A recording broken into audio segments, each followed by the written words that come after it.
الحمدللہ نحمدہ ونصلی علی رسولہ الکریم اما بعد فاعوذ باللہ من الشیطان الرجیم بسم اللہ الرحمن الرحیم۔ اللہ تعالیٰ سے دعا ہے اللہ تعالیٰ صحیح طریقے سے بات کہنے کی، سننے کی، سمجھنے کی، پھر اس پہ اللہ تعالیٰ ہم سب مسلمان بھائیوں کو عمل کی بھی توفیق عطا فرمائے۔ 4 بڑے بڑے گناہ جن سے ہر مسلمان بھائی کا بچنا بہت ضروری ہے، اور جو سب سے پہلے والا گناہ ہے وہ تو بہت خطرناک گناہ ہے۔ میرے بھائی، ہر گناہ کی معافی ہو سکتی ہے، لیکن اگر کوئی شخص یہ گناہ کر کے دنیا سے رخصت ہو گیا تو کوئی گارنٹی نہیں ہے کہ اس کی بخشش ہوگی یا نہیں ہوگی۔ اگر اللہ چاہے گا تو اپنے فضل و کرم سے معاف کر دے گا، لیکن ہم نے اور جو بھی لوگ یہ بات سنتے آ رہے ہیں تو وہ یہی کہتے ہیں بڑے بڑے علماء کہ اللہ تبارک و تعالی شرک نہیں معاف کرے گا۔ اگر کسی نے دنیا میں توبہ کر لی تو توبہ کا دروازہ کھلا ہوا ہے، اللہ تبارک و تعالی اس کو معاف کر دے گا۔ 4 بڑے گناہ۔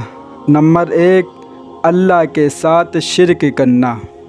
بہت سے میرے مسلمان حضرات، بہت سے میرے نوجوان مسلم بھائی اللہ کو چھوڑ کر دوسروں کے پاس جاتے ہیں، اپنا سر جھکاتے ہیں اور دعا مانگتے ہیں، اور وہ یہ سوچتے ہیں کہ اللہ تعالیٰ نے ان کو اختیار دیا ہے، پریشانی دور کرنے کا ان کے پاس اختیار ہے، روزی دینے کا ان کے پاس اختیار ہے، اولاد دینے کا ان کے پاس اختیار ہے، مال میں برکت دینے کا ان کے پاس اختیار ہے۔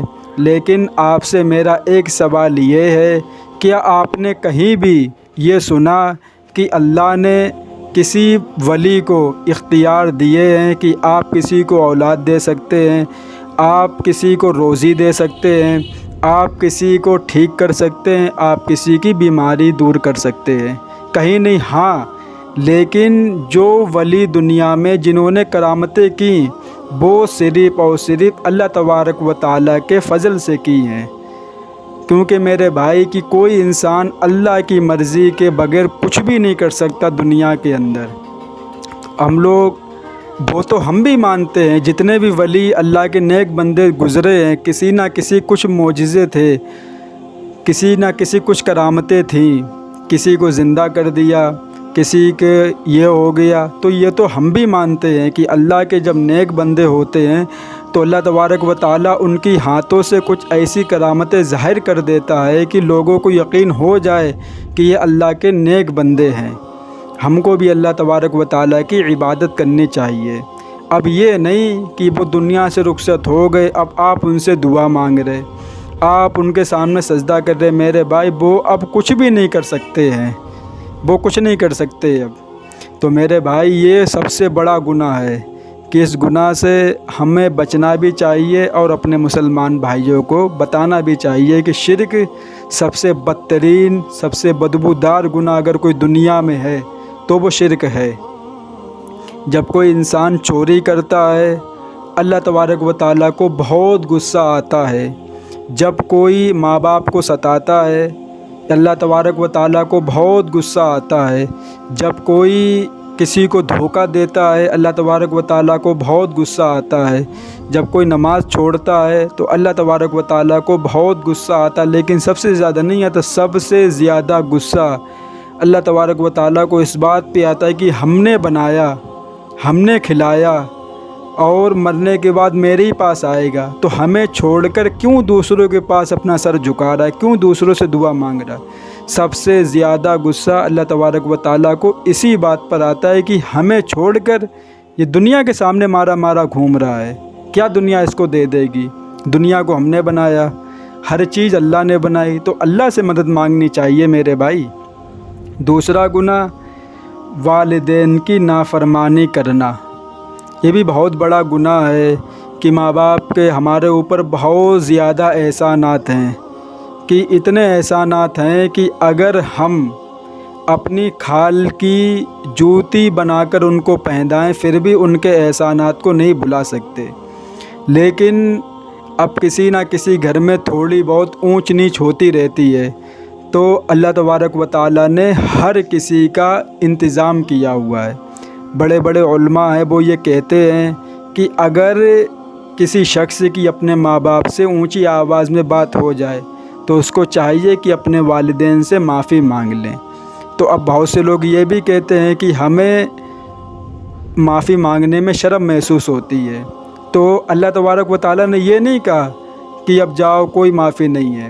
تو علماء کہتے ہیں کہ چلو اللہ سے معافی مانگ لو اور اللہ سے کہو کہ اللہ ہم نے اپنے ماں باپ کے ساتھ جو بدتمیزی کی ہمیں معاف کر دے، اور ان کے لیے دعا کر دیں، اپنے والدین کے لیے کہ اللہ ان کی پریشانیوں کو دور کر دے، ان کی مصیبت کو دور کر دے اور ان کی عمر میں برکت دے، تو آپ کا وہ گناہ معاف ہو جائے گا اللہ تبارک و تعالیٰ سے معافی مانگنے سے۔ تو میرے بھائی بہت گھروں میں ایسا چلتا بھی ہے، لیکن ہمیں کوشش یہ کرنی چاہیے کہ ہر نماز میں اپنے ماں باپ کے لیے دعا کرتے رہیں، کیونکہ ان کے بہت سارے احسانات ہیں، ہم ان کے احسانات کو اتار نہیں سکتے پوری زندگی، تو اس احسانات کو اتار تو سکتے نہیں ہیں، لیکن سب سے بہترین طریقہ یہ ہے کہ ہم ان کے لیے دعا کریں۔ دن میں 5 بار 5 نمازیں ہوتی ہیں، 5 بار اللہ سے لیے ان کے لیے دعا کرتے رہیں، ان کی صحت کے لیے، ان کی پریشانی دور کے لیے، ان کے گناہوں کے لیے کہ اللہ ان کے گناہوں کو معاف کرے اور ان کی عمر میں برکت۔ یہ ہمارا حق ہے، کیونکہ جو حق ان کا ہے ہمارے اوپر وہ ہم نہیں اتار سکتے ہیں، نہیں اتار سکتے، تو اس سے تو ہمارے اوپر کیا حق ہے کہ ہم اپنے ماں باپ کے لیے دعا کریں دن میں 5 بار ہر نماز میں۔ یہ حق ہمارا جو ہم زندگی بھر کرتے رہیں۔ تیسرا گناہ کسی کا حق مارنا یا جان قتل کرنا، یہی بہت خطرناک گناہ ہے۔ آپ نے دیکھا کہ سڑکوں پہ لوگ کھڑے ہوتے ہیں، کسی کا مال چھین لیتے ہیں اور اس کو قتل بھی کر دیتے ہیں، گولی مار دیتے ہیں، کاٹ پیٹ کے پھینک دیتے ہیں۔ میرے بھائی یہ بھی بہت خطرناک گناہ ہے کہ ایک انسان کو قتل کرنا گویا کہ پورے نو انسانی کو قتل کرنے کے برابر ہے۔ چوتھا گناہ جھوٹی گواہی دینا یا کسی پر الزام لگانا، گویا یہ کہ کچھ بھی کام ہوتا ہے تو مسلمان کوئی بھی کسی نہ کسی کے اوپر جھوٹا الزام لگاتا ہے کہ اس نے یہ کام کیا، وہ یہ کہتا رہتا ہے کہ ہم نے یہ کام نہیں کیا، لیکن وہ اتنی صفائی سے اس کے اوپر الزام لگاتا ہے کہ سامنے والے سمجھتے ہیں کہ اس نے صحیح کیا، اس نے کچھ بھی کیا ہو، لیکن اللہ تبارک و تعالیٰ قیامت کے دن اس سے بھی حساب لے لے گا۔ کسی پر الزام لگانا، الزام بھی لگتے لوگوں کے اوپر کہ اس نے یہ میرے ساتھ غلط کام کیا، بھلے اس نے کچھ بھی نہ کیا ہو۔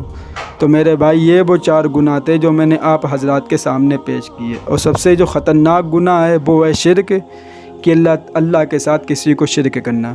اللہ تعالیٰ سے دعا ہے اللہ تعالیٰ ان گناہوں سے ہم کو بچنے کی توفیق عطا فرمائے۔